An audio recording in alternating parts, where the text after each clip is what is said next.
තිලා ඔයා ලොකු කල්පනාවක සව් එකක් හැදුවා.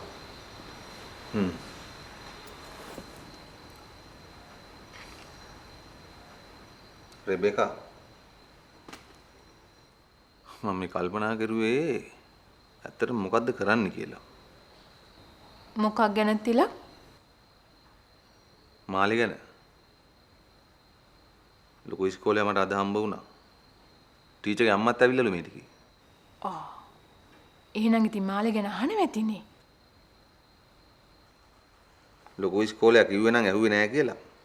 ඒ වුණත් ඉතින් ඔයලා බලන එක යුතුයකමන්නේ කියලා කිව්වේ. ඔව් ඉතින් ඒක ඇත්තනේ. රෙබෙකා මම හිතුවේ පොලිසිය ගිහලා එන්ට්‍රියක් දාන්න.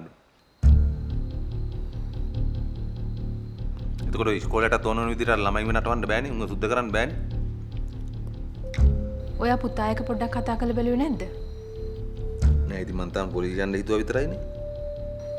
නෑ මේ මං හිතන්නේ පුතාට මොකක් හරි ඉඟියක් වැටිලා. එයා කියනවා මේ අම්මා දවස් දෙක තුනක් දෙන්නකෝ මං ඔක්කොම හොයාගන්නම්. මහේෂ් මට නම් මුකුත් කිව්වේ නෑ. ඒ වුණත් අපි කතා කරලා බලමුකෝ. කතා කරන්නකෝ. ලොකු පුතේ. ලොකු පුතේ. අයියම්මා. පොඩ්ඩක් මෙහාට එන්නකෝ.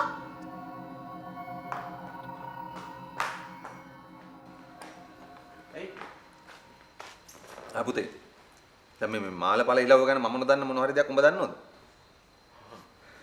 නෑ තාත්තේ මේ තාත්තට හිතෙන්නේ නැද්ද ඔක ගෙදරින් පිට කොහේ හරි වැටුණා කියලා? ඔව් ඉතින් දැන් ලොකු ඉස්කෝලේ කියන විදිහට ඔය ළමයිත් ඕක අරගෙන නැත්තම් මේ ගෙදරත් ඕක නැත්තම් ඕක තමයි වෙලා තියෙන්නේ. මට නම් හිතෙන්නේ තාත්තේ ඕක තාත්තටින් පතලේ වාඩිය වැටෙන්නේ නැති. වැටිලා පස් වලට යට වෙලා තියෙන්නේ නැති. කොහොමද කියන්නේ පතලෙන් වැටුණා කියලා ඉතින්? හරි තාත්තට මට කතාව කියලා ඉවරනකම් ඉන්න දුන්නේ නෑනේ. හරි කියන්නකෝ එහෙනම්. මම අද වාඩි ඉන්න ගමන් බන්ටිය බය කරන්න කියලා හිතාගෙන බන්ටියට කිව්වා බන්ටිය උඹ තමයි මාළි ගන්න ඇත්තේ. හැබැයි අහු වුණොත් එහෙම මම පතලේ වලකට දාලා උඹව වහල් දානවා කියලා. තාත්තා කියන්නේ මම මේක කිව්වා විතරයි මම පණ කඩාගෙන දිව්වනේ. පණ කඩාගෙන දිව්වා? ඔව් ඒකයි මටත් ඌ ගැන සැක. එහෙනම් මොකක් හරි දෙයක් දන්නවා. මම හිතන්නේ තාත්තේ මූ මාළේ අරගෙන ගිහිල්ලා ගෙදර තියාගෙන ඉන්නවා. යකෝ මේක මරන්න එපයි. යමන් පුතේ යන්න. තාත්තේ කලබල වෙන්න එපා. මේක මේ කලබල වෙලා විසඳන්න පුළුවන් ප්‍රශ්නයක් නෙමෙයි. අයිත් එක තාත්තා දන්නවනේ ඉස්කෝලේ ලොකු සහේම මේකේ වැරද්ද අපේ පැත්තට දාන්න බලාගෙන ඉන්නේ කියලා.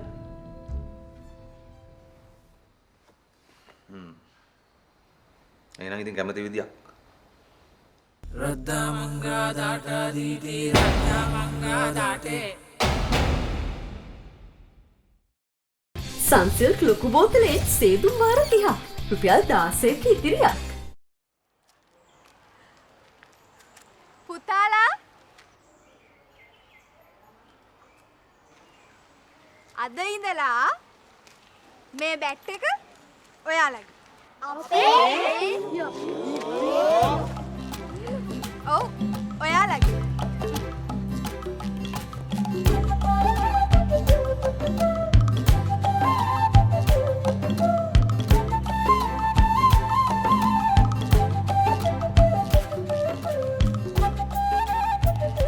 හැමෝම මේ බැට් එක උස්සලා බලන්න.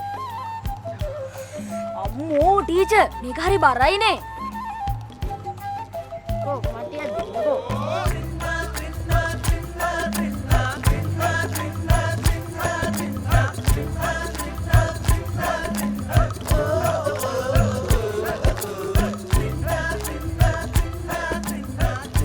ටීචර් මේකෙන් රිකට් ගහන්න බෑ. මේක හරි බරයිනේ. පුරුදු වෙන්න වෙනවා.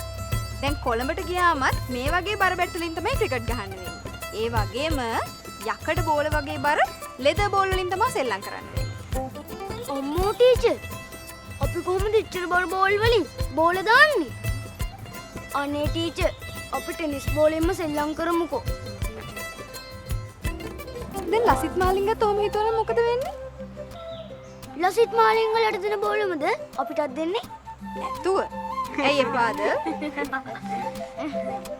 ටීචර් මටත් මේ බැට් එකෙන් ගහන්න දෙනවද? අනේ ඕ මගේ පැටියෝ. Kum kum kacha kacha kum kang. Kum kum kacha kacha kum kang. Kum kum kacha kacha kum kum kacha kacha kum kum kacha kacha kum kang. දරුවනේ අපිට මේ ක්‍රීඩා භාණ්ඩය ලැබුණේ ක්‍රීඩා අමාත්‍යාංශයෙන් අපේ විදුහල්පතිතුමා කරපු ඉල්ලීමකට අනුව. අපි දැන් පුහුණු වීම ඉවර කරලා යනකොට ලොකු සර්ට ගොඩක් ස්තුතියි කියලා කියමු හොඳද? ටීචර් එතකොට අපිට යකඩ බෝල හම්බෙන්න කවද්ද? හරිනම් මේ බැට් එකත් එක්ක ඔයාලට ලෙදර් බෝලයක් එවන්න ඕනේ. ඒත් එහෙම ලැබුණේ නෑනේ. මම මේ මාසේ අන්තිමට කොළඹ ගිහිල්ලා එනකොට ඔයාලට බෝලයක් ගේන්නම්. ටීචර්ට ගොඩක් ස්තුතියි ටීචර්. යා හරින් ගිහලා පෙලියක් හදාගන්න.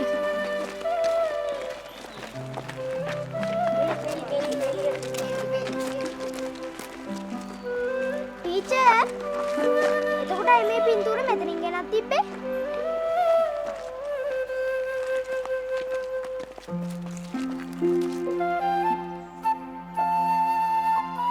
මේ පින්තූරෙද?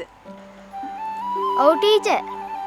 කවදා හරි ඔයාලත් මේ වගේ නිවැරදි ඉරියව් තියෙන හොඳ ක්‍රිකට් ක්‍රීඩකයෝ වෙන්න ඕනේ. හරි යම් කට්ටිය. පොල්.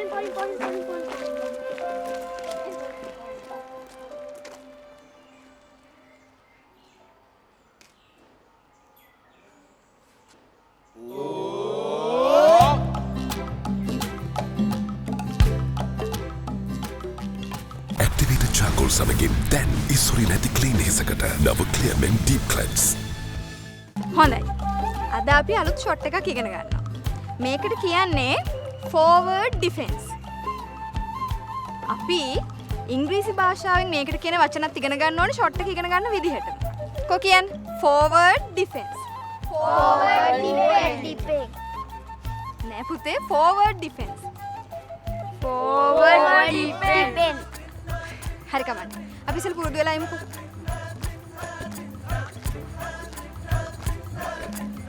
ඉතින්ලම බැට් එක අල්ලගෙන ගියද කතා කරා.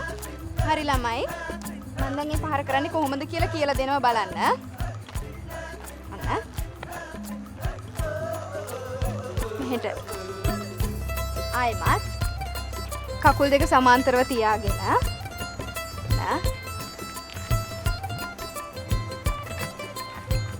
ආයෙමත්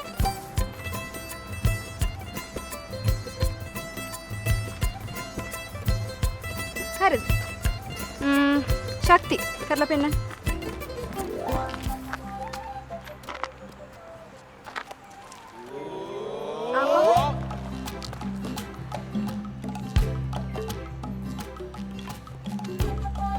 good. දැන් ශක්තිගේ පොඩි අඩුපාඩු ටිකක් තියෙනවා මම ඔයාලටත් එක්ක කියලා දෙන්නම්. මේ බැට් එක තියෙන කකුලෙන් පිටිපස්සනේ. ඒක මේ ප්‍රහාරයේදී කරන ලොකු වැරද්දක්. forward defense කියලා කියන්නේ ඉදිරිපස ආරක්ෂා කරගන්න ප්‍රහාරය. ඒ හින්දා අපි මේ බැට් එක ඉස්සරහින් තමයි තියාගන්න ඕනේ. එහෙම කියන්න එපයි ටීචර්. දැන් කොළඹ ගිහිල්ලත් ඔහොමද කියන්න හදන්නේ? හරියට වචන ටිකක් ඉගෙන ගන්න ඕනේ. තේරුණාද? අනේ රිදෙනවා ටීචර්. කොල්ලෙක් නේද? කොහොම ඉන්නව? අපෝ අනේ ටීචර්. හරි. කො අනික් කට්ටිය තෙන්න දෙන්න.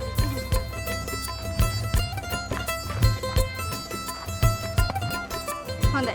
ඊළඟ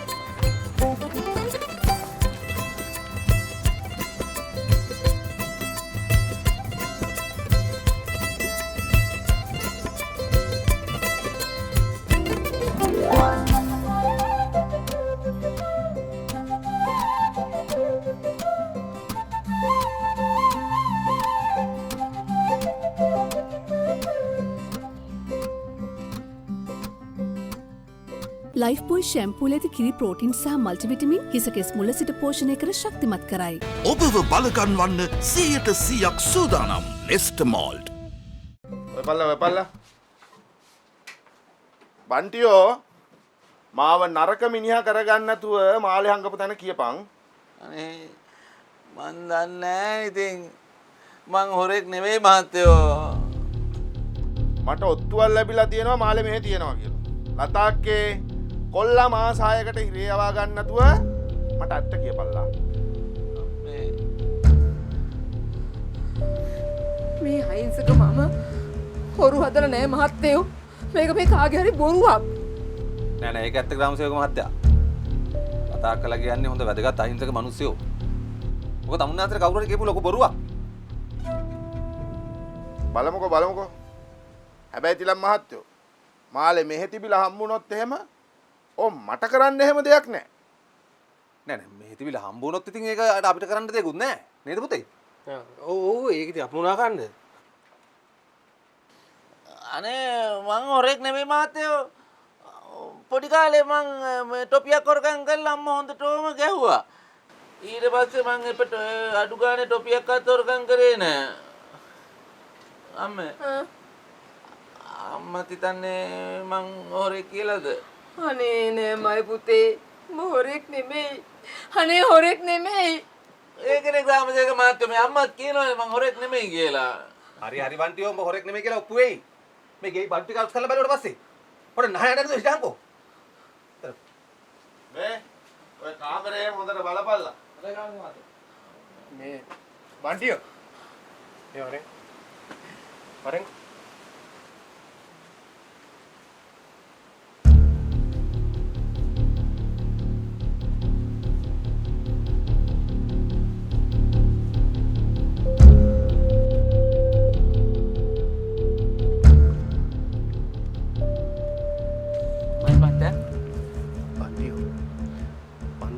බං මේ වැඩේ කරේ නැහැ කියලා. ඒකනේ මහේෂ් මහත්තයා මේක ග්‍රාමසේවක මහත්තයාට පිස්සු. හරි. දැන් ඔබව ගණන් ගන්න එපා. අනිත් එක ඔය මිනිස්සු ඒ ලෝකේ හිව්වා කියලා හම්බෙන්නේ නැහනේ බං. නෑ කොහෙද හම්බ වෙන්නේද? මේ නිකම් බොරුවට මහන්සි වෙනවා. ඒකයි මං කියන්නේ. ඒකනේ. මේ මම අපිට පොඩි වැඩක් කියන්නද? මොකද්ද මහේෂ් මහත්තයා? මේ දැන් ඉස්කෝලේ යන වෙලාවනේ. ටීචර් නෝනා ඉස්කෝලේ යන්න එනවත් ඇති. ඔව්. අප්පා අද නම් වහින්නත් වගේ. හරි. උඹ ඒ ගැන හිතන්න ඕනේ නෑනේ. ටීචර් නෝනා කුඩයක් කරන් යන්න ඇති.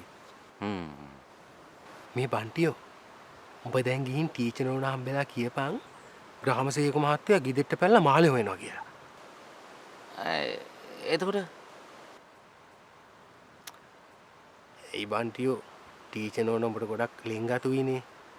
අනිත් එක ටීචර් නෝනා උඹ තනි කරන්නේ නෑනේ. එතකොට ටීචර් නෝනා උඹත් එක්ක මෙහෙට ඇවිල්ලා ග්‍රාමසේවක මහත්තයා පන්ලා දායි. ඔව්.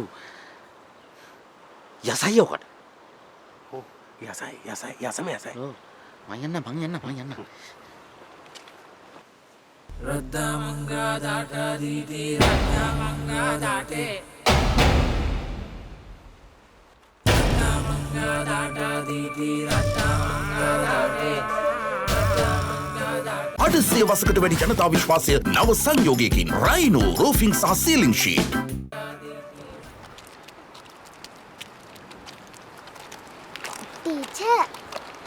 ටීචර්ගේ අම්මා නෝනා අදත් ඉන්නවද? ඔව් පුතේ. ඒකනේ මේ ටීචර් ඉක්මනට ගෙදර දුවන්නේ.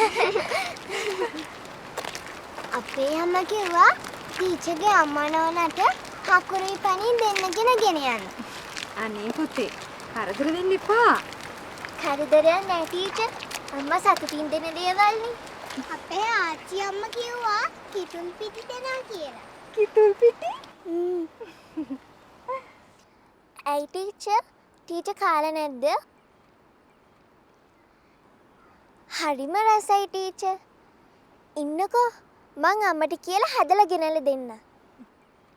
අනේ එපා පුතේ අම්මට කරදර කරන්න එපා. අම්මා මහන්සියලාන් සල්ලි හොයන්නේ. නෑ ටීචර් අම්මා තාත්තට බැන්නම තාත්තා ගෙනල්ලා. ඒ වලට සල්ලි ගිහින් නෑ. තාත්තා බන රාගහේමනේ තියෙන්නේ. හා හදලා එවන්නකෝ මං කන්න. ටීචර් අපේ අම්මා කිව්වා ටීචර්ලා පොහොසත් පවුලක කෙනෙක්ලු. එහෙම පවුලක කෙනෙක් කොහොමද මෙච්චර නිහතමානී වුනේ කියලා අම්මට හිතා ගන්නවත් බැහැලු. අනේ කියන්නකෝ ටීචර්. ඔච්චර හොඳ උනේ කොහමද? කෝ කියන්නේ නෑනේ. කියන්නකෝ. දූලා වී කරලක් පැහෙන්න මොකද වෙන්නේ? ඒව පොළවට බර වෙනවා. මගේ තාත්තා පුංචි කාලේ ගොයන් ගහක් පෙන්නලා කිව්වා මේ වී කරල වගේ පැහෙන්න පොළොවට බර වෙන්න කියලා. ඒ කිව්වේ ටීචර්? ඒ කිව්වේ පුතේ අපි ජීවත් වෙනකොට අලුත් දේවල් ඉගෙන ගන්නවනේ. දියුණු වෙනවනේ. ඉතින් අලුත් දේවල් ඉගෙන ගන්න දියුණු වෙන්න අපි නිහතමානී වෙන්න ඕන. පැහෙන්න බිමට නැවෙන්න ඕනේ. අපිත් එහෙම වෙනවා ටීචර්.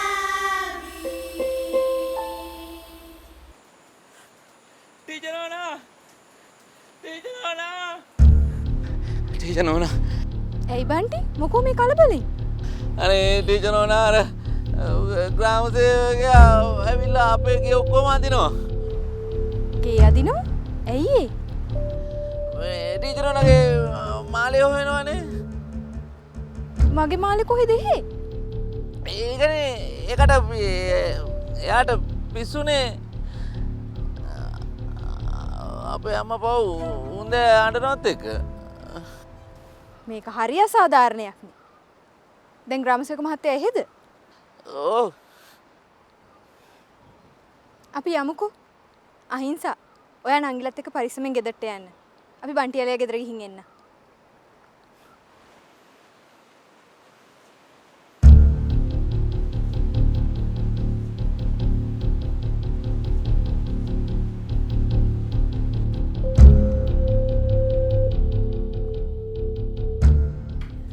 අපේ දුව කැම්පස් එකෙන් අවුට් වෙන්න කිට්ටුව එයා යාළු වෙලා හිටපු පුතාට ඕස්ට්‍රේලියාවේ ස්කෝලර්ෂිප් එකක් හම්බුණා. දෙන්න ඉතින් හදිසියෙම වෙඩින් එක අරගෙන එහි පදිංචියට ගියා. හොඳයි. ඒත් ඉතින් දුකයි තමයි. දරුවන්ගේ අනාගතය ගැන හිතන්න ඕනේ නේ.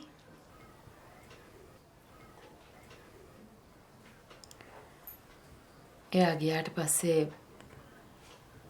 අපි දෙන්නට පුදුම පාළුවක් දැනුනේ. ඇත්තම කියනවා නම් සයුනාරා මෙහෙට ආවට පස්සේ තමයි මේ ගේ ආයෙත් පිරුණේ.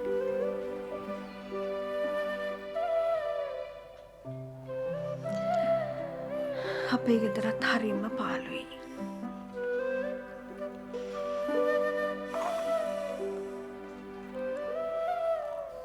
මට තේරෙනවා. ඒත් ඉතින් දුවලා හැදුවම පිටට දෙන්නම එපාය.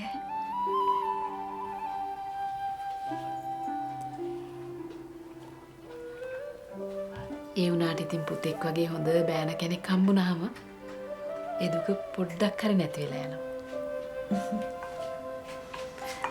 අපේ දුවට කතා කරලා තියෙන පුතත් ගොඩාක් හොඳ ළමයෙක්. ඒක නිසා අපිට හරි සන්තෝෂයි. අනේ හොඳයි.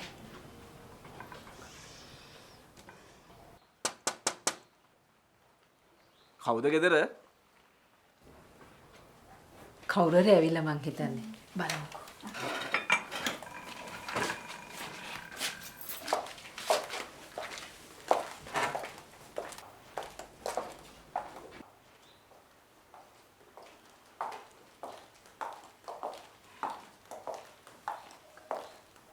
රද්දා මංගා දාටා දීටි රද්දා මංගා දාටේ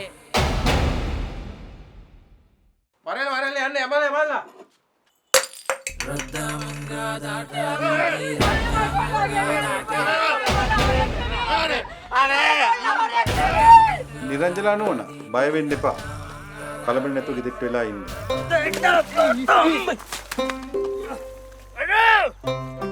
කවුදද මාව තල්ලු